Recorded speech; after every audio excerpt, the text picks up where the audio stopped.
446 میں آ کر شیعوں کی حکومت کو ختم کیا طغرل بیگ سلجوکی نے۔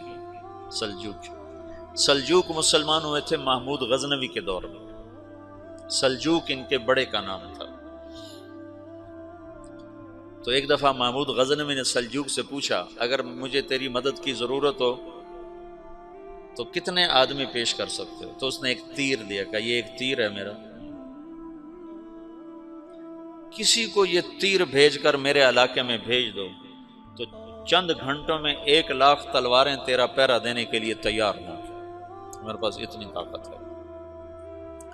تو یہ سلجوک کی نسل میں تھا طغرل بیگ۔ اللہ تعالیٰ نے جب عرب زوال کا شکار ہو گئے اور ضعف کا شکار ہو گئے، جیسے بڑھاپے کا کوئی علاج نہیں، جب قوموں پہ زوال آتا ہے تو اس کا بھی کوئی علاج نہیں، پھر اور قوم کو جگہ ملتی ہے۔ جیسے بڑھاپا ایک فرد پہ آتا ہے، ایسے بڑھاپا قوم پہ آتا ہے۔ قوم کا بڑھاپا جوانی میں نہیں لوٹ سکتا، جیسے فرد کا بڑھاپا جوانی کی طرف نہیں لوٹ سکتا، قوم کا بڑھاپا جوانی کی طرف نہیں لوٹ سکتا، کوئی علاج نہیں، نئی نسل کا آنا ہی علاج ہے۔ تو عرب دھل چکے تھے، 600 سال بہت ہوتے ہیں حکومت کو، اپنی صفات گم کر چکے تھے، اب نئے خون کی ضرورت تھی۔ طغرل بیگ پہلا شخص تھا جس نے آ کر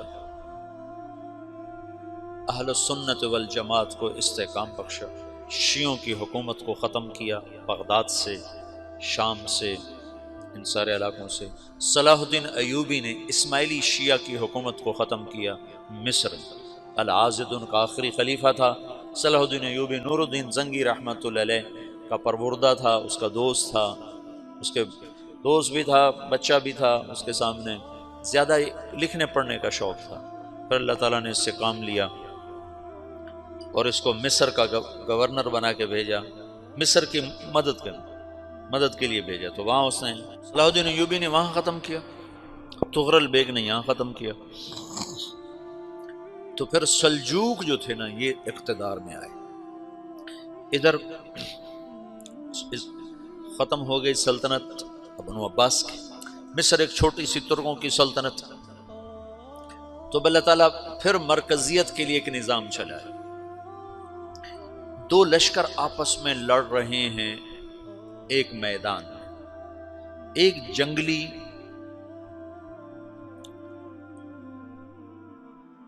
بدوؤں کا قافلہ، جنگل کے لوگ اپنے قبیلے کو لے کر، ایک جنگلی قبیلہ اپنے سردار کے ساتھ نقل مکانی کر رہا ہے ایک جگہ سے دوسری جگہ۔ اللہ کا نظام کہ یہ لوگ چلتے چلتے چلتے اس وادی میں پہنچ گئے جہاں جنگ ہو رہی ہے، دو لشکر آپس میں لڑ رہے ہیں۔ جب یہ وہاں پہنچتے ہیں تو ایک لشکر کے قدم اکھڑ رہے ہیں اور دوسرا غالب آ رہا ہے۔ ان کو نہیں پتا شکست کھانے والے کون ہیں اور فتح پانے والے کون ہیں، ان کو نہیں پتا۔ اس جنگلی قبیلے کے سردار کا نام بھی طغرل ہے، طغرل۔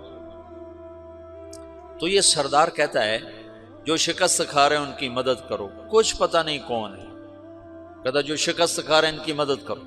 تو 400 وحشی جنگلیوں نے فاتح لشکر کے پیچھے حملہ کر دیا۔ وہ تو ایک کافی ہوتا تھا، 400 دوڑ جب تلواریں پڑیں تو چند لمحوں میں نقشہ بدل گیا، بھاگنے والے جم گئے اور جمنے والے بھاگ پڑے۔ جب جنگ ختم ہوئی تو شکست خوردہ لشکر کے بادشاہ نے ان کو بلایا، اسے پوچھتا ہے مجھے جانتے ہو میں کون ہوں؟ کہا نہیں۔ کہا تو تم نے میری مدد کیوں کی؟ کہا انسانی ہمدردی کی وجہ سے، تمہیں شکست ہو رہی تھی اس لیے تمہاری مدد کی۔ اور اس نے اپنا تعارف کرایا، میں ہوں سلیمان سلجوکی، ترکی کا بادشاہ۔ مسلمانوں کا لشکر تھا اور تاتاریوں سے شکست کھا رہا تھا، تاتاری فتح پا رہے تھے، مسلمان شکست کھا رہے تھے۔ تو وہ اللہ کی غیبی مدد بن کر آئے، تو وہ اس سے کہتا ہے میرے ساتھ رہنا پسند کرو گے؟ تم نے میرے اوپر احسان کیا ہے، میں اس کا بدلہ دینا چاہتا ہوں، میرے ساتھ رہنا پسند کرو گے؟ کہنے کا کر لوں گا۔ تو اس کو لے کر ترکی آیا، اور استنبول اس وقت روم کی حکومت میں تھا، اسے فتح کیا اس تغرل کے آگے چوتھے پانچویں پڑپوتے محمد فاتح نے۔ تو یہ استنبول ہے، یہ ترکی ہے، بیچ میں ایک چھوٹا سمندر ہے، یہاں ایک جاگیر ہے۔ تو سلطان سلیمان کہتا ہے یہ جاگیر تجھے وقف ہے، ادھر سے رومی مجھے تنگ کرتے ہیں حملے کر کر کے، تو میرا دفاع کرتے رہنا، یہ جاگیر تیری۔ یہ اس جاگیر پہ اس نے اپنے قافلے کو آباد کر دیا، اپنے قبیلے کو، اور ایک چھوٹی سی حکومت بنا لی، جو ایک صوبہ سمجھو، سلمان سلجوقی کا وہ ایک چھوٹا سا صوبہ ہے۔ وہاں جب یہ رہ پڑا تو پھر یہ ایک شیخ کے بیت ہوتا ہے، وہاں شیخ طریقت ہے، ان کے یہ بیت ہونے جاتا ہے، وہ اس کو رات اپنے پاس ٹھہراتا ہے، تو ایک کمرے میں ان کو ان کا خادم ٹھہراتا ہے۔ یہ جب کمرے میں جاتا ہے تو سامنے دیوار میں تاکچے پر قرآن پڑا ہوا ہے، تو یہ تغرل بیگ کہتا ہے یہ کیا ہے، یہ کیا ہے؟ تو وہ خادم کہتا ہے یہ کتاب اللہ ہے، قرآن ہے۔ اچھا، وہ اس کو وہاں چھوڑ کے باہر چلا جاتا ہے۔ وہ دیہاتی آدمی، جنگل کا رہنے والا، پہلی دفعہ زندگی میں قرآن دیکھا، وہ کہتا ہے یہ قرآن ہے، اللہ کی کتاب ہے، میں اللہ کی کتاب کے سامنے سو جاؤں، کتنی بے ادبی ہے۔ تو اس نے ایسے قرآن اٹھایا اور سر پہ رکھ لیا اور کھڑا ہو گیا، ساری رات قرآن سر پہ رکھ کے کھڑا رہا۔ رات کے پچھلے پہر اس کو خواب آیا، کھڑے کھڑے اس نے دیکھا کہ اس کی پشت سے ایک چاند نکلا اور شیخ کی بیٹی کے سینے میں جا کے اتر گیا۔ پھر اس لڑکی کے سینے سے ایک درخت نکلا جو پھیلتے پھیلتے پھیلتے 3 بر اعظم پہ چھا گیا، افریقہ پر، یورپ پر، ایشیا پر۔ پھر اس کی آنکھ کھل گئی، وہ کھڑا ہوا ہے، تو اس نے صبح یہ خواب اپنے شیخ کو سنایا، تو انہوں نے اپنی بیٹی اس کے نکاح میں دے دی۔ اس بیٹی سے ایک بچہ پیدا ہوا، تغرل بیگ نے اس کا نام رکھا عثمان، عثمانی ترک نام سنا ہوا، جو میں نے کل بتایا تھا کہ 1924 میں وہ خلافت ختم ہوئی۔ تو ایک بیٹا پیدا ہوا عثمان۔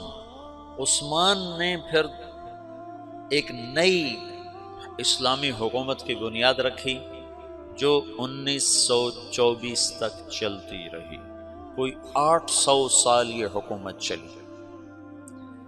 تو حکومت کا شیرازہ بکھرا لیکن پھر جڑ جاتا تھا، پر وہ قرن اول والا جوڑ کبھی نہ پیدا ہوا، ٹکڑے بن گئے۔